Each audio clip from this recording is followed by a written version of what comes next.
Hello friends, Hindi व्याकरण के आज के इस वीडियो में आज आपका फिर से स्वागत है। आज के इस वीडियो में हम सीखेंगे सर्वनाम किसे कहते हैं, वाक्य में सर्वनाम का प्रयोग क्यों किया जाता है, सर्वनाम के कितने भेद होते हैं। साथ ही साथ आज के इस वीडियो में हम क्वेश्चन का भी प्रैक्टिस करने वाले हैं, तो वीडियो में हमारे साथ बने रहिए।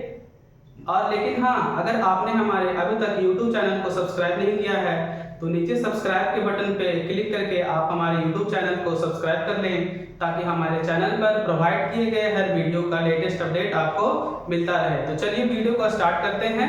वीडियो में लास्ट तक हमारे साथ बने रहें ताकि आपके सारे डाउट्स क्लियर हो जाए। चलिए वीडियो को स्टार्ट करते हैं। तो सबसे पहले हम सर्वनाम का परिभाषा सीखते हैं। सर्वनाम कहते हैं किसे, या सर्वनाम किसे कहते हैं, सर्वनाम से आप क्या समझते हैं। संज्ञा के बदले जिन शब्दों का प्रयोग किया जाता है उसे सर्वनाम कहते हैं। किसे कहते हैं सर्वनाम? संज्ञा के स्थान पर जिन शब्दों का प्रयोग किया जाता है उसे हम सर्वनाम कहते हैं। जैसे वह, तुम, मैं, उसे, उसने, हम लोग इत्यादि, ये सभी शब्द सर्वनाम हैं। सर्वनाम का प्रयोग हम लोग वाक्य में क्यों करते हैं विद्यार्थी जी? आइए हम सीखते हैं। वाक्य की सुंदरता को बनाए रखने के लिए और संज्ञा की पुनरावृत्ति ना हो, इसलिए हम सर्वनाम का प्रयोग वाक्य में करते हैं। आइए विद्यार्थी इसे एग्जाम्पल के द्वारा सीखते हैं। राम एक लड़का है। राम एक लड़का है। राम क्या है विद्यार्थी? राम एक लड़का है। वह बहुत ईमानदार है। वह बहुत ईमानदार है। वह बहुत ईमानदार है। इस वाक्य में देखिए राम के जगह पर, इस वाक्य में राम के जगह पर वह शब्द का प्रयोग किया गया है, इसलिए वह शब्द जो है सर्वनाम है। तो चलिए अब सीखते हैं सर्वनाम के कितने भेद होते हैं।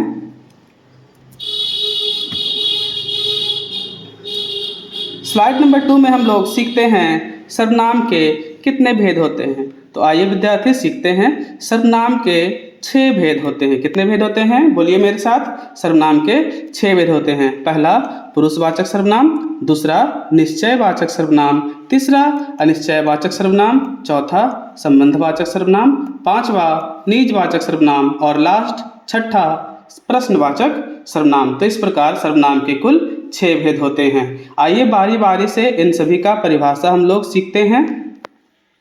तो सबसे पहला सर्वनाम का सबसे पहला भेद है पुरुषवाचक सर्वनाम। बोलिए मेरे साथ, आपको यही याद हो जाएगा लाइव क्लास में ही। सर्वनाम का पहला भेद है पुरुषवाचक सर्वनाम। आइए से परिभाषा को सीखते हैं। इसके परिभाषा को सीखते हैं। जिस सर्वनाम से बोलने वाला, सुनने वाला या जिसके बारे में कहा जाए उसका बोध हो उसे पुरुषवाचक सर्वनाम कहते हैं। जिन सर्वनाम से बोलने वाला, सुनने वाला या जिसके बारे में कुछ कहा जाए उसका बोध हो उसे पुरुषवाचक सर्वनाम कहते हैं। जैसे देखिए मैं, मैंने, हम लोग, आपको, उसका, उसकी, ये सब जो सारे शब्द हैं पुरुषवाचक सर्वनाम के उदाहरण हैं। तो आइए हम आगे नेक्स्ट की स्लाइड की ओर चलते हैं। Slide number 4। स्लाइड नंबर 4 में हम लोग देखेंगे, सीखेंगे पुरुषवाचक सर्वनाम के भी 3 भेद होते हैं। उत्तम पुरुष, मध्यम पुरुष और अन्य पुरुष। बताइए मेरे साथ साथ पुरुषवाचक सर्वनाम के कितने भेद होते हैं? पुरुषवाचक सर्वनाम के 3 भेद होते हैं। कौन कौन? उत्तम पुरुष, मध्यम पुरुष और अन्य पुरुष। अब बारी बारी से इन सभी का परिभाषा हम लोग सीखेंगे। तो पहला है उत्तम पुरुष। उत्तम पुरुष का परिभाषा हो जाएगा जिन सर्वनाम का प्रयोग बोलने वाला अपने लिए करता हो। जिन सर्वनाम का प्रयोग बोलने वाला अपने लिए करता हो उसे उत्तम पुरुष कहते हैं। उसे क्या कहते हैं विद्यार्थी जी? उसे हम लोग कहते हैं उत्तम पुरुष। जैसे मैं, मैंने, हमने, मेरा, मेरी, हमारा, हमारी, ये सभी शब्द उत्तम पुरुष के उदाहरण हैं। आइए एक वाक्य के रूप में उत्तम पुरुष के उदाहरण को समझते हैं। मैं आम खाता हूँ। इस वाक्य में मैं शब्द जो है उत्तम पुरुष का उदाहरण है, जो कि एक वचन को निर्देशित करता है। मतलब मैं जो शब्द है वो उत्तम पुरुष का शब्द है, उत्तम पुरुष का सर्वनाम है और एक वचन का बोध कराता है। इस वाक्य में देखिए हम लोग भारतवासी हैं। इसमें जो सर्वनाम का प्रयोग किया गया है हम लोग है, जो उत्तम पुरुष का सर्वनाम है और बहुवचन को निर्देशित करता है, बहुवचन को बतलाता है। तो नेक्स्ट स्लाइड में चलते हैं, हम मध्यम पुरुष के बारे में सीखेंगे। नेक्स्ट स्लाइड में है हमारा मध्यम पुरुष। मध्यम पुरुष से हम क्या समझते हैं? मध्यम पुरुष किसे कहते हैं? जिस सर्वनाम का प्रयोग सुनने वालों के लिए किया जाए उसे मध्यम पुरुष कहते हैं। जिन सर्वनाम का प्रयोग सुनने वालों के लिए किया जाए वह होता है मध्यम पुरुष। मतलब जो सुनने वाला हम कुछ कह रहे हैं और जो सुन रहा है वो सभी लोग होंगे सुनने वाले मध्यम पुरुष के उदाहरण, है ना। तो चलिए सीखते हैं एग्जाम्पल में। जैसे होगा तू, तुम लोग, आप लोग, तुम्हारा, तुम्हारी, तुम्हारे, आपका, आपकी, आपके, ये सभी शब्द मध्यम पुरुष के उदाहरण हैं। आइए एक वाक्य के रूप में इसका उदाहरण को सीखते हैं। तुम एक छात्र हो। इस वाक्य में तुम शब्द जो है ये है मध्यम पुरुष का सर्वनाम जो कि एक वचन के रूप में प्रयोग किया गया है। एक वाक्य और सीखते हैं। तुम लोग पढ़ रहे हो। इस वाक्य में तुम लोग जो है ये है मध्यम पुरुष का सर्वनाम जो कि बहुवचन के रूप में प्रयोग किया गया है। तो चलते हैं नेक्स्ट स्लाइड की ओर। अन्य पुरुष को हम लोग सीखेंगे। नेक्स्ट स्लाइड में है हमारा अन्य पुरुष। क्या है विद्यार्थी जी, हमारे साथ बोलिए। अन्य पुरुष। अन्य पुरुष का परिभाषा क्या होगा, तो आइए इसे हम सीखते हैं। जिस सर्वनाम का प्रयोग वक्ता और श्रोता दूसरे के लिए करता है, दूसरों के लिए, खुद के लिए नहीं, सुनने वालों के लिए नहीं, बल्कि जो वहाँ पर मौजूद नहीं हो उसके लिए करता है, उसे हम अन्य पुरुष कहते हैं। जैसे यह, वह, ये, वे, उसका, उसकी, उनकी, ये सभी शब्द जो हैं अन्य पुरुष के उदाहरण हैं। आइए वाक्य के रूप में इसे हम सीखते हैं। वह मोहन था। किसी व्यक्ति को निर्देशित करके हम कह रहे हैं कि वह मोहन था, तो वह जो है अन्य पुरुष का सर्वनाम है जो कि एक वचन के रूप में प्रयोग किया गया है।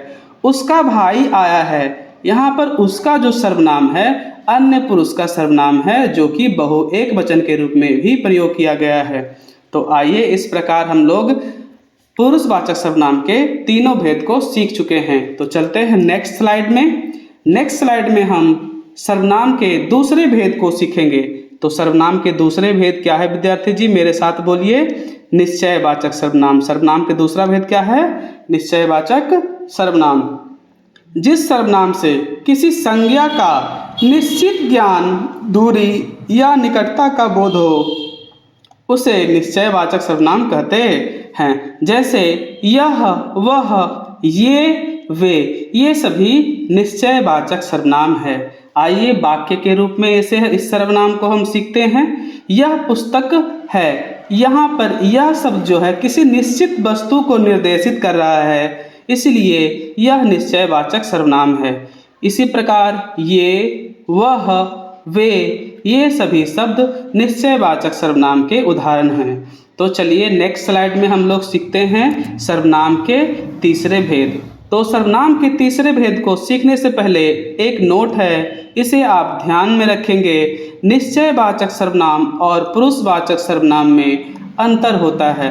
क्या अंतर होता है, आइए इसे हम एग्जाम्पल के द्वारा सीखते हैं। राम एक अच्छा लड़का है। वह अभी पढ़ रहा है। यहाँ पर राम के जगह पर वह शब्द का प्रयोग किया गया है, इसलिए वह शब्द पुरुषवाचक सर्वनाम है। उसका नाम राम है। देखो वह पढ़ रहा है। यहाँ पर राम जो है कोई खास व्यक्ति है, राम के तरफ निर्देशित करके दर्शाया जा रहा है कि वह पढ़ रहा है, इसलिए वह जो है यहाँ पर निश्चयवाचक सर्वनाम है। ठीक इसी प्रकार इस दूध को क्यों नहीं पी रहे हो, यह बहुत मीठा है। यहाँ पर यह शब्द का प्रयोग निश्चित वस्तु को निर्देशित करने के लिए किया गया है, इसीलिए यहाँ पर यह शब्द जो है निश्चयवाचक सर्वनाम है। तो नेक्स्ट स्लाइड में चलते हैं हम सर्वनाम के तीसरे भेद की तरफ। सर्वनाम का तीसरा भेद है हमारा अनिश्चयवाचक सर्वनाम। जिस सर्वनाम से किसी अनिश्चित व्यक्ति या वस्तु का बोध हो उसे हम अनिश्चयवाचक सर्वनाम कहते हैं। अनिश्चित व्यक्ति का बोध हो या फिर वस्तु का बोध हो उसे हम अनिश्चयवाचक सर्वनाम कहते हैं। कुछ और कोई, ये दोनों शब्द जो है अनिश्चयवाचक सर्वनाम है।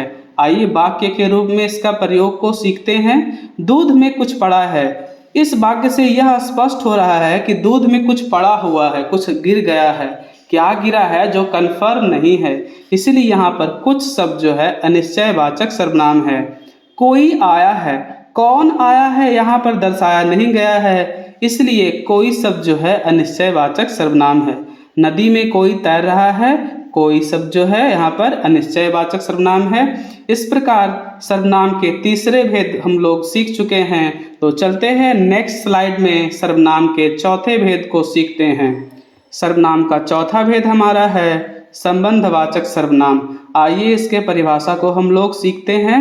जो सर्वनाम प्रधान वाक्य और आश्रित वाक्यों में प्रयुक्त संज्ञा या सर्वनाम से संबंध जोड़ता है उसे संबंधवाचक सर्वनाम कहते हैं। मतलब जिस वाक्य से संज्ञा या कोई और शब्द का संबंध जोड़ने का प्रतीत हो, व्यतीत हो, उसे हम संबंधवाचक सर्वनाम कहते हैं। जैसे जो सो, जिसकी उसकी, जहाँ वहाँ, जैसा वैसा, ये सभी शब्द जो हैं संबंधवाचक सर्वनाम हैं। जो सोता है वो खोता है, इस वाक्य में जो वो संबंधवाचक सर्वनाम है।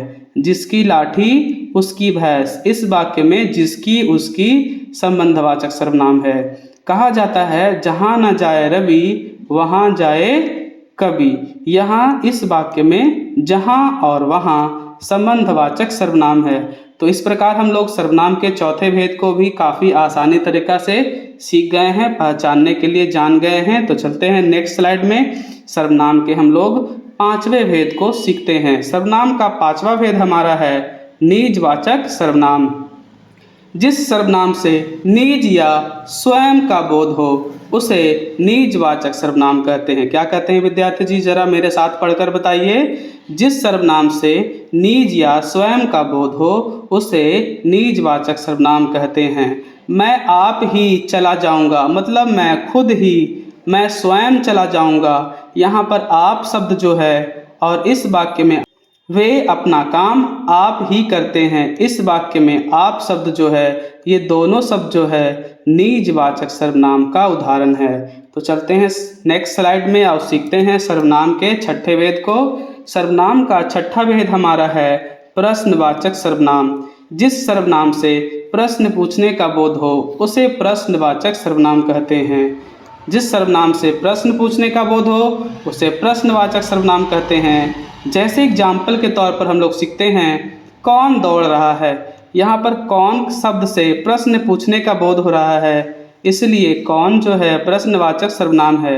क्या पढ़ रहे हो, क्या कहने से प्रश्न पूछने का बोध हो रहा है, इसलिए क्या शब्द प्रश्नवाचक सर्वनाम है। आइए विद्यार्थी इस स्लाइड में हम लोग सीखते हैं कौन और क्या दोनों प्रश्नवाचक सर्वनाम है, लेकिन दोनों के प्रयोग में थोड़ा अंतर है। आइए इस अंतर को हम लोग सीखते हैं। कौन का प्रयोग प्रायः व्यक्ति के लिए होता है। कौन का प्रयोग किसके लिए होता है विद्यार्थी जी बताइए, व्यक्ति के लिए होता है। जबकि क्या का प्रयोग पशु पक्षियों, कीट पतंगों और निर्जीव वस्तुओं के लिए होता है। वहाँ कौन खड़ा है, कौन कहने पर कोई लड़का का बोध हो रहा है, इसलिए यहाँ पर कौन शब्द प्रश्नवाचक सर्वनाम के रूप में यहाँ पर प्रयोग किया गया है। ठीक है, इसी प्रकार ये दोनों एग्जाम्पल भी है। चलते हैं नेक्स्ट स्लाइड में। जैसा कि मैंने पहले ही कहा था कि इस सर्वनाम चैप्टर को सीखने के साथ साथ हम लोग क्वेश्चंस का भी प्रैक्टिस करेंगे। तो आइए अब हम लोग क्वेश्चंस का प्रैक्टिस करते हैं। वाक्य में सर्वनाम शब्द पहचानिए। इस वाक्य में सर्वनाम को आपको पहचान करके अंडरलाइन करना है। ठीक है विद्यार्थी। राम स्कूल गया, वह बहुत अच्छा विद्यार्थी है। इसमें वह जो शब्द है ये सर्वनाम है। राधा बोली कि मैं बाजार जा रही हूँ, इसमें इस वाक्य में मैं सर्वनाम है। वे क्रिकेट खेल रहे हैं, बताइए इस वाक्य में कौन सा सर्वनाम है। बिल्कुल सही, वे, इस वाक्य में वे सर्वनाम है। तुम क्या कर रहे हो, बताइए इसमें क्या सर्वनाम है विद्यार्थी जी। यहाँ पर तुम भी सर्वनाम है और क्या कहने से प्रश्न पूछने का बोध हो रहा है, तो क्या भी सर्वनाम है। जो मेहनत करता है वही सफल होता है। तो बताइए विद्यार्थी जी, अभी हम लोगों ने सीखा कि जो, सो, जो, वही, ये सब सर्वनाम जो है संबंधवाचक सर्वनाम है। तो चलते हैं नेक्स्ट क्वेश्चन की ओर। नेक्स्ट क्वेश्चन हमारा है रिक्त स्थानों की पूर्ति उचित स्थान से करें। मतलब खाली जगह में सर्वनाम का प्रयोग करके इस वाक्य को पूरा करना है। स्कूल क्यों नहीं आया, यहाँ पर हम लोग भर लेंगे वह स्कूल क्यों नहीं आया। राम और श्याम पढ़ाई कर रहे हैं, वे दोनों बहुत मेहनती हैं। तो इस खाली जगह में वे का प्रयोग होगा। मेरे सबसे अच्छे दोस्त हो, यहाँ पर हम लोग प्रयोग करेंगे तुम मेरे सबसे अच्छे दोस्त हो। क्या कर रही हो, यहाँ पर हो जाएगा तुम क्या कर रही हो, तुम सर्वनाम का प्रयोग होगा। हमारे देश के प्रधानमंत्री है, यहाँ हो जाएगा वे हमारे देश के प्रधानमंत्री हैं। नेक्स्ट क्वेश्चन को हम लोग सीखते हैं। सही सर्वनाम पर टिक लगाइए। जो सर्वनाम सही है उस पर टिक का निशान लगाना है। मैं तुम वह स्कूल जाता हूँ, देखिए वो यहाँ पर हूँ दिया हुआ है, इसलिए यहाँ पर हो जाएगा मैं स्कूल जाता हूँ।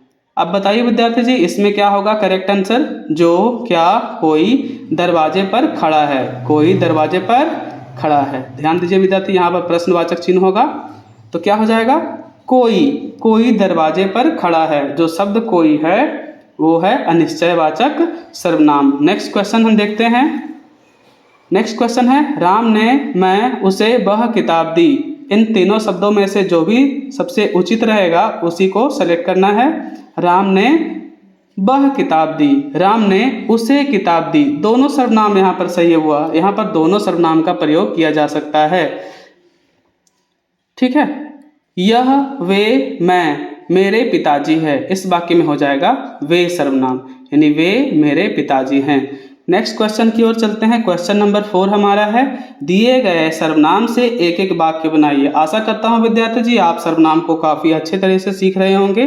वीडियो अगर आपको अच्छा लग रहा हो तो हमारे यूट्यूब चैनल को सब्सक्राइब करें, वीडियो को लाइक करें तथा अपने दोस्तों के साथ शेयर करना ना भूलें। साथ ही साथ यह भी ध्यान रहे विद्यार्थी कि जो भी पढ़ाया जा रहा है वीडियो को पॉज करके आप उसे अपने कॉपी में नोट कर लें, ताकि आने वाले समय में सर्वनाम से जुड़े हुए हर प्रश्न का उत्तर आप सही एवं सटीक दे पाएं। आशा करता हूं कि आप इन सभी शब्दों से आप एक एक वाक्य जरूर बना लेंगे। तो चलते हैं क्वेश्चन नंबर 5 की ओर। क्वेश्चन नंबर 5 में है, निम्नलिखित वाक्यों को पढ़िए, बताइए कि इनमें प्रयुक्त सर्वनाम कौन सा है। वह बहुत सुंदर चित्र बनाता है। इस वाक्य में वह जो है पुरुषवाचक सर्वनाम है। ओके।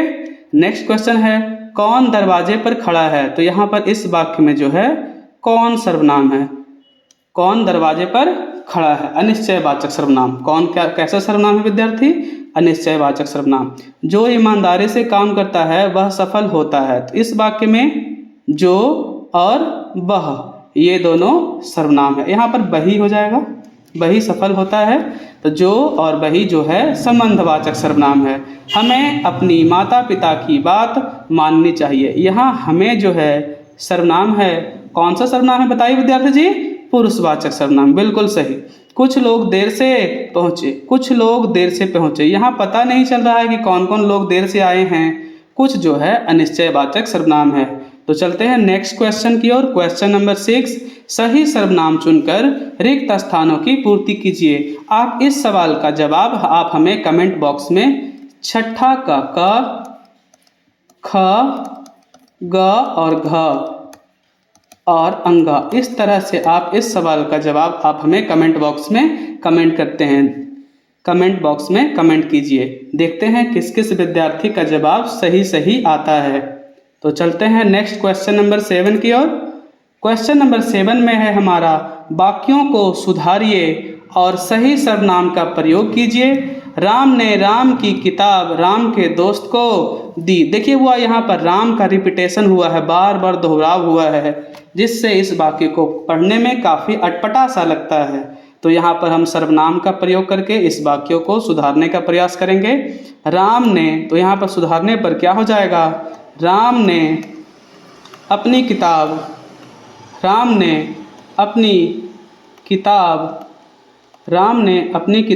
अपने दोस्त को दी। राम ने अपनी किताब अपने दोस्त को दी। इन दोनों क्वेश्चंस का आंसर आप हमें कमेंट बॉक्स में कमेंट करें। आशा करता हूं कि आपको यह वीडियो अच्छा लग रहा हो। तो चलते हैं नेक्स्ट क्वेश्चन की ओर। क्वेश्चन नंबर 8, नीचे दिए गए सर्वनाम को उनके प्रकार से मिलाइए। आइए विद्यार्थी जल्दी से इस सवाल को हम करते हैं। एक तरफ दिया हुआ है सर्वनाम और एक तरफ दिया गया है उस सर्वनाम के प्रकार। कौन, कौन कहने से प्रश्नवाचक प्रश्न पूछने का बोध हो रहा है, तो ये हो जाएगा प्रश्नवाचक सर्वनाम। हम कहने से हम शब्द जो है ये पुरुषवाचक सर्वनाम है। यह एक निश्चयवाचक सर्वनाम है जो संबंधवाचक सर्वनाम है और कोई अनिश्चयवाचक सर्वनाम है। इस प्रकार क्वेश्चन नंबर 8 का आंसर मिलान हम लोग सही कर चुके हैं। तो चलते हैं क्वेश्चन नंबर 9 की ओर। क्वेश्चन नंबर 9 हमारा है, अपने परिवार के बारे में 5 वाक्य लिखिए जिनमें सर्वनाम का प्रयोग किया गया हो। आशा करता हूँ कि आप इन सभी सवालों को बना पाएंगे अच्छे से। अगर आपको कोई प्रॉब्लम हो तो आप क्लास में पूछ सकते हैं या फिर कमेंट बॉक्स में कमेंट करके पूछ सकते हैं। वीडियो में यहाँ तक बने रहने के लिए आपका धन्यवाद। आपका दिन शुभ एवं मंगलमय हो। अगर आपको सिंगुलर से